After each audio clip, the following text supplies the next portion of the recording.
Hello बच्चों, पिछली class में अपन जो है अपना 10 चैप्टर कर रहे थे, ठीक है। और चैप्टर का नाम था गुरुत्वाकर्षण। गुरुत्वाकर्षण, ठीक है। आज अपन क्या करेंगे, थोड़ा सा रिवीजन करेंगे, क्विक रिवीजन एक तरीके से, थोड़ा सा 5 मिनट के लिए अपन चीज़ें रिवाइज करेंगे, ठीक है। तो 10 चैप्टर अपन ने पढ़ा गुरुत्वाकर्षण। सबसे पहले अपन ने पढ़ा था कि गुरुत्वाकर्षण होता क्या है। गुरुत्वाकर्षण का मतलब होता है कि ब्रह्मांड में किन्हीं भी दो वस्तुओं के बीच में जो लगने वाला आकर्षण बल है, एक दूसरे को जिस बल द्वारा जो है वस्तुएं आकर्षित करती हैं, उसको गुरुत्वाकर्षण कहते हैं। पृथ्वी भी चीज़ों को अपनी ओर या वस्तुओं को जो है अपनी तरफ खींचती है। इस बल को अपन क्या कहते हैं, गुरुत्वीय बल या गुरुत्वाकर्षण बल कहते हैं, ठीक है। तो इस तरीके से पढ़ा था। फिर अपन ने पढ़ा था कि क्या बोलते हैं, अभिकेंद्रीय बल क्या होता है। अभिकेंद्रीय बल का मतलब होता है कि किसी वृत्ताकार पाथ पर घूमती हुई वस्तु जो है उसके केंद्र की तरफ लगने वाला बल जो है उसको अपन क्या बोलते हैं, अभिकेंद्रीय बल कहते हैं, ठीक है। उसके बाद अपन ने पढ़ा था कि सार्वत्रिक नियम क्या होता है, गुरुत्वाकर्षण का सार्वत्रिक नियम क्या होता है। सार्वत्रिक नियम पढ़ा था। सार्वत्रिक नियम में फिर अपन ने पढ़ा कि एक फॉर्मूला आया था, F बराबर G/m/m बटे r²। ये पृथ्वी के लिए अपन ने क्या पढ़ा था, गुरुत्वीय बल। ये क्या था, पृथ्वी के लिए गुरुत्वीय बल पढ़ा था अपन ने, ठीक है। और इसके बाद में अपन ने एक गुरुत्वीय त्वरण पढ़ा था। गुरुत्वीय त्वरण, या इसको अपन क्या बोलते हैं, मुक्त पतन, ठीक है। मुक्त पतन पढ़ा था अपन ने, किस तरीके से जो है वस्तुएं नीचे की तरफ मुक्त रूप से गिरती हैं। मुक्त पतन, मुक्त पतन का मतलब क्या होता है कि पृथ्वी के गुरुत्वीय बल के प्रभाव में वस्तुएं जो है मुक्त रूप से नीचे की तरफ गिरती हैं, तो उसको अपन क्या बोलते हैं, मुक्त पतन कहते हैं। गुरुत्वीय त्वरण क्या होता है कि वस्तु जब गुरुत्वीय बल, पृथ्वी के गुरुत्वीय बल के कारण किसी वस्तु के वेग में होने वाला परिवर्तन क्या होता है, गुरुत्वीय त्वरण। और ये एक तरीके का त्वरण ही है, इसलिए इसका जो है मात्रक क्या था, मीटर प्रति सेकेंड स्क्वायर। प्रति सेकंड का मतलब होता है मीटर बटे में सेकंड स्क्वायर है। इसको मैं इस तरीके से लिख रहा हूँ, ठीक है। ये याद रखना आप लोग। अब एग्जाम में आपको ये ऐसे भी दे सकता है भाई, मीटर और एस जो मैंने बताया था कि बटे में अगर जो है घात वो ऊपर लेके जाएंगे तो किस में हो जाएगी, माइनस में, तो -2 हो जाएगा, ठीक है। इस तरीके से आपको याद रखना है। फिर एक चीज़ इसमें पढ़ी थी अपन ने कि गुरुत्वीय त्वरण का फॉर्मूला क्या था, वो था गुरुत्वीय त्वरण G बराबर क्या था, Gm बटे r²। ये पढ़ा था अपन ने, ठीक है। Gm बटे r²। G क्या है यहाँ पे, गुरुत्वाकर्षण नियतांक है। इसका मान आपको पता है 6.67 गुणा 10⁻⁻11, ठीक है। और इसका मात्रक पढ़ लिया था अपन ने। m क्या है, पृथ्वी का द्रव्यमान, r क्या है, पृथ्वी की त्रिज्या, ठीक है। इस तरीके से ये गुरुत्वीय त्वरण पृथ्वी के लिए इसका मान कितना होता है, 9.8 मीटर प्रति सेकंड स्क्वायर, ठीक है। इसी को अपन लिख सकते हैं लगभग में, क्या लिख सकते हैं, 10 मीटर प्रति सेकंड स्क्वायर, ठीक है। ये क्वेश्चन में दिया जाएगा आपको, ठीक है, मान। लेकिन एग्जैक्ट अगर पूछे तो 9.8 आपको बताना है। फिर इसमें ध्यान रखना है आपको कि चंद्रमा के लिए जो है ये कितना होता है, G बराबर, चंद्रमा के लिए, चंद्रमा पर ये कितना होता है, G बराबर 1.61 मीटर प्रति सेकंड स्क्वायर, ठीक है। इसी वजह से जो है चंद्रमा पर भार जो है किसी भी, जैसे किसी वस्तु का भार जो है पृथ्वी पर 60 किलो है, ठीक है। तो वहाँ पे क्या होगा, जैसे पृथ्वी पर जो है 60 किलोग्राम की वस्तु है, तो चंद्रमा पर लेके जाएंगे तो ये 1/6 हो जाएगा इसका, ठीक है। 1/6, 60 का 1/6 मतलब 10 किलोग्राम। इस तरीके से आपको याद रखना है, ठीक है।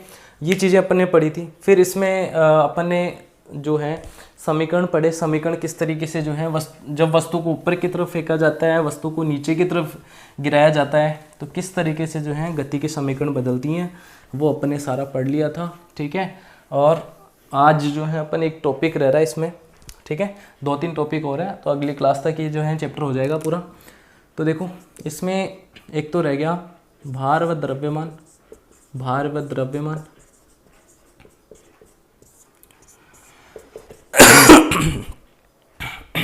भार व द्रव्यमान। तो द्रव्यमान तो क्या होती है बच्चों, द्रव्यमान तो आपको याद रखना है कि किसी वस्तु में उपस्थित, मैं आपको नोट्स जो है दे दूंगा, ठीक है। नोट्स, इस चैप्टर के पूरे नोट्स आपको जो है कल या 1-2 दिन में मिल जाएंगे आपको, ठीक है।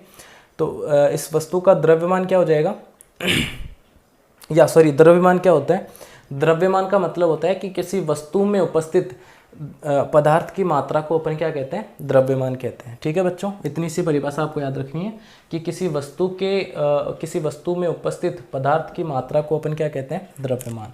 एक होता है भार। भार में आप जो है याद रखोगे कि भार होता है, भार एक प्रकार का बल है, एक प्रकार का बल है जो वस्तु को पृथ्वी की तरफ या नीचे की ओर ले जाता है, नीचे की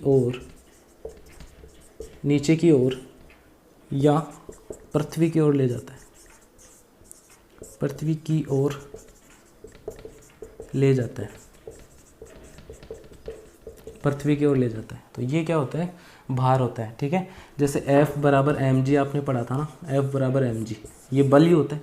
बल क्या होता है, F बराबर mg। ठीक है, इसी को अपन क्या बोल सकते हैं, W बराबर mg, यानी भार को अपन वेट से भार को इंग्लिश में बोलते हैं वेट, और वेट बराबर क्या हो जाएगा, mg, यानी बल की तरह ही होता है एक तरीके से। ठीक है, यानी बल ही होता है, ये भार जो है ये क्या होता है, एक तरीके से बल ही होता है। इतना आपको याद रखना है। इसमें एक टॉपिक दे रखा है भारहीनता थ्योरेटिकल टॉपिक है। थ्योरेटिकल मतलब पढ़ने वाला टॉपिक है। तो देखो, भारहीनता एक टॉपिक दे रखा है, भारहीनता, वेटलेसनेस बोलते हैं इंग्लिश में। ठीक है, भारहीनता का मतलब क्या होता है, देखो नाम से पता चल रहा है, भारहीनता मतलब आपको अपना भार जो है महसूस नहीं होगा। भार महसूस नहीं होगा मतलब क्या है कि अगर जैसे आपने एक एग्जांपल लेते हैं अपन कि बुक में भी दे रखा है कि अगर एक मान लो एक सीढ़ी जिसको बोलते हैं लिफ्ट बोलते हैं।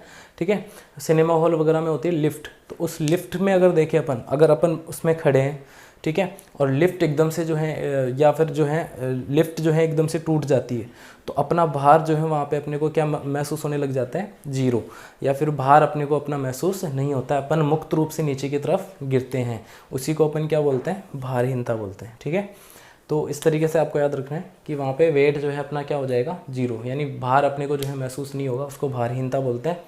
इस स्थिति में प्रतिक्रिया बल जो है वो क्या हो जाता है, जीरो। प्रतिक्रिया बल का मतलब ऐसे समझो कि जैसे प्रतिक्रिया बल का मतलब समझा रहा हूँ कि जैसे घर्षण है, एक तरीके से घर्षण बोलते हैं अपन, तो मैं किसी बक्से को खिसका रहा हूँ आगे की तरफ, लेकिन घर्षण उल्टा काम कर रहा है, तो घर्षण क्या होगा, प्रतिक्रिया बल होगा। ठीक है, उल्टा काम करेगा उसको अपन क्या बोलते हैं, प्रतिक्रिया। जैसे मैं आगे की तरफ जा रहा हूँ, मेरे को कोई पीछे की तरफ खींच रहा है, ठीक है, तो मैं आगे की तरफ जाने की कोशिश कर रहा हूँ, तो उल्टा क्या बल हो जाएगा, प्रतिक्रिया बल। तो यहाँ पे इस स्थिति में अपन जब मुक्त रूप से गिरते हैं तो अपने पे कोई प्रतिक्रिया बल नहीं होता। ठीक है, तो उसको अपन बोलते हैं कि प्रतिक्रिया बल क्या हो जाएगा, वहाँ पे जीरो हो जाएगा, यानी भार अपने को महसूस नहीं होता है, तो उसको अपन भारहीनता बोलते हैं। अब जब कृत्रिम उपग्रह जो होता है, उपग्रह जब छोड़े जाते हैं और अगर वो मुक्त रूप से गिरे तो उसमें क्या होता है कि जितने भी लोग हैं उनको वो किस स्थिति में होंगे, भारहीनता की स्थिति में होंगे। जैसे इसमें कुछ चीज़ें देखने को मिलेंगी। इस स्थिति में भारहीनता में क्या होगा कि जैसे अपन कुछ खा रहे हैं, ठीक है, तो क्या होगा कि वो तैरने लग जाएगा ऐसे, ठीक है, आसमान में या फिर ऐसे खुली जगह में तैरने लग जाएगा, यानी खाने को अपन जो है खा नहीं पाएंगे या किस चीज़ को पकड़ नहीं पाएंगे, ऐसे तैरने लग जाएंगे अपन। ठीक है, तो वो भारहीनता की स्थिति होती है। ठीक है, इसको आपको याद रखना है। तो पेस्ट वगैरह जो जैसे अंतरिक्ष में जाते हैं तो उपग्रह वगैरह में क्या लेके जाते हैं, पेस्ट करके लेके जाते हैं, जैसे खाने का जो है लिक्विड बना के लेके जाते हैं, उसको पीते हैं। ठीक है, इस तरीके से याद रखोगे आप। भारहीनता टॉपिक दे रखा है बुक में, वहाँ से पढ़ोगे आप लोग। ठीक है, और 1-2 टॉपिक और रहे। ठीक है, और अपन जो है इसको अगली क्लास में कर लेंगे बच्चों, और आपका जो है नोट्स आपको मिल जाएंगे। प्रॉपर तरीके से पढ़ते रहो, इसको याद करते रहो। ठीक है, और टेक केयर, बाय बाय, अगली क्लास में मिलते हैं। आज के लिए इतना ही। ठीक है।